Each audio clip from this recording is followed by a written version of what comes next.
एक हमारे सब्सक्राइबर ने लोन लिया एक एनबीएफसी के माध्यम से 50,000 रुपए के आसपास का।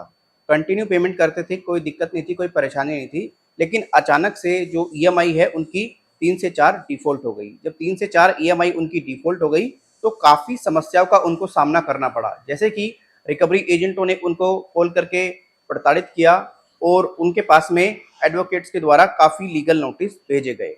हमने उनसे क्लियर कह दिया कि आप एक लीगल नोटिस का जवाब दे दो, उसके बाद में आपको किसी नोटिस का जवाब देने की जरूरत नहीं है अगर वो नोटिस एडवोकेट के द्वारा भेजा गया है तो उन्होंने बिल्कुल ऐसा ही किया। किसी प्रकार का उन्होंने कोई जवाब नहीं दिया, सिर्फ और सिर्फ एक नोटिस का जवाब दे दिया और अपनी प्रॉब्लम उन्होंने बता दी कि भाई मेरी ये समस्या है, मैं इस वजह से पेमेंट नहीं कर पा रहा हूँ और मैं इतने टाइम के अंदर पेमेंट कर दूंगा। बात खत्म हो गई। अभी क्या हुआ, रिसेंटली उनको पिछले 3-4 दिन से ये कहा जा रहा है कि भाई आपने लीगल नोटिस का जवाब नहीं दिया है, आपने लीगल नोटिस को इग्नोर किया है, अब आपके ऊपर 25,000 रुपए का एक्स्ट्रा जुर्माना लगेगा क्योंकि आप हमारे एडवोकेट का वक्त खराब कर रहे हैं, आप हमारे एडवोकेट के नोटिस का कोई जवाब नहीं दे रहे हैं। अब व्यक्ति बहुत ज्यादा परेशान, बहुत ज्यादा डरा हुआ, बोला कि सर ये क्या हो गया, ये तो 25,000 रुपए का जुर्माना लग गया मेरे ऊपर, अब क्या करूंगा मैं, अब ये तो बहुत दिक्कत वाली बात है। मैंने उससे कहा कि भाई देख, कोई दिक्कत वाली बात नहीं है, तुझे घबराने की जरूरत नहीं है, तुझे टेंशन लेने की जरूरत नहीं है। अगर तेरी जेन्युइन प्रॉब्लम है और तेरे पास में रुपया पैसा नहीं है बिल्कुल भी, तो तू टेंशन क्यों ले रहा है, बिल्कुल मस्त रहे। और बाकी कोई दिक्कत होती है, मैं बैठा हूँ, मैं तेरे को हेल्प करूंगा क्योंकि तू एक पेड मेंबर है और तूने पेड सर्विस ली है, तो तेरे को बेटर तरीके से मैं गाइड करूंगा। तो आप लोगों को मैं यही बताना चाहता हूँ, अगर आपने भी किसी बैंक से या एनबीएफसी से किसी प्रकार का कोई लोन लिया है और आप उसको पे नहीं कर पा रहे हैं और आपको भी किसी प्रकार का कोई लीगल नोटिस आ रहा है, आपने अगर उस लीगल नोटिस का कोई जवाब नहीं दिया है तो आपको भी ये कहा जा सकता है कि भाई आप लीगल नोटिस का जवाब नहीं दे रहे हैं, आपके ऊपर भी इतने हजार रुपए का जुर्माना लगेगा।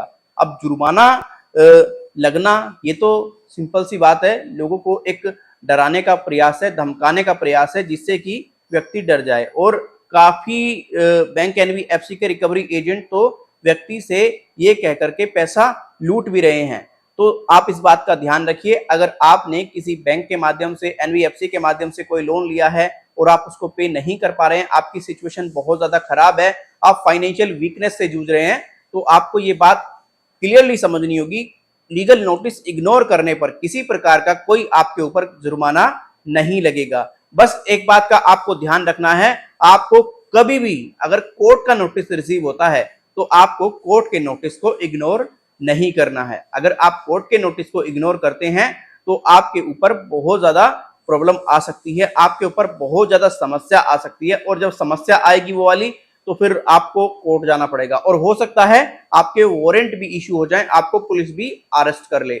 तो कभी भी कोर्ट के नोटिस का आपको ऐसा नहीं कि जवाब नहीं देना है, कोर्ट के नोटिस का आपको प्रॉपरली जवाब देना है। और अगर आपको दिक्कत है, परेशानी है, आपको कुछ भी समझ में नहीं आ रहा है कि ये कोर्ट का नोटिस है या फिर ये एडवोकेट का नोटिस है, तो देखो आप हमारी पेड सर्विस का उपयोग कर सकते हैं। इसके लिए क्या करना पड़ेगा, आपको हमारे इस व्हाट्सएप नंबर पर जो आप स्क्रीन पे देख पा रहे होंगे, अपनी डिटेल्स हमें प्रोवाइड करानी होंगी, जैसे आपका नाम, आपका मोबाइल नंबर प्लस आपकी जो प्रॉब्लम है वो, और आपको बताना होगा कि आपको टेलीफोनिकली अपॉइंटमेंट चाहिए। हम आपका टेलीफोनिकली अपॉइंटमेंट फिक्स कर देंगे और उसके बाद में हमारी टीम की तरफ से आपको कॉल करके जो भी आपकी प्रॉब्लम है, अगर कोई लीगल नोटिस आया है उसका आपको सही से जांच कराना है कि वो सही है या नहीं है, वो एडवोकेट का है या फिर किसी कोर्ट का नोटिस है, तो पूरे तरीके से आपको बता दिया जाएगा।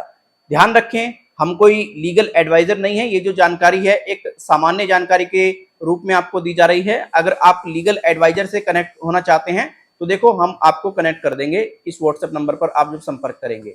और अगर हमें लगेगा कि ये केस लीगल एडवाइजर के लायक नहीं है, हम ही इसको शॉर्ट आउट कर देंगे, तो उसको हम ही शॉर्ट आउट कर देंगे, क्योंकि हम कोई लीगल एडवाइजर नहीं है, हमारे साथ में थर्ड पार्टी एडवोकेट जुड़े हुए हैं, उनको हम केस जो है वो फॉरवर्ड करते हैं। हम आपको एक क्लियरली बता दें, और यहाँ पर जो फी है हमारी बहुत मिनिमम आपको पे करनी पड़ेगी, बट आपको हेल्प बहुत बेटर मिलेगी, कोई दिक्कत नहीं होगी, कोई परेशानी नहीं होगी फ्यूचर में भी। तो उम्मीद करता हूं आप पूरे तरीके से अवेयर रहेंगे, जागरूक रहेंगे, किसी भी तरीके से किसी रिकवरी एजेंट के चक्कर में नहीं पड़ेंगे। आपसे एक रिक्वेस्ट है मेरा छोटा सा, देखिए अगर आपके पास में रुपया पैसा है तो आप बैंक एनबीएफसी का पैसा देकर के अपना पीछा छुटा लें, अगर पैसा नहीं है तो आपको डरने की जरूरत नहीं है, घबराने की जरूरत नहीं है। बाय बाय, टेक केयर, जय हिंद, वंदे मातरम। फिर मिलेंगे किसी और वीडियो में, अपना ख्याल रखें, अपनों का ख्याल रखें। वीडियो अच्छी लगी है लाइक करें, अच्छी नहीं लगी है डिसलाइक करें। कोई सुझाव है कमेंट के माध्यम से, ईमेल के माध्यम से आप हमें दे सकते हैं। धन्यवाद।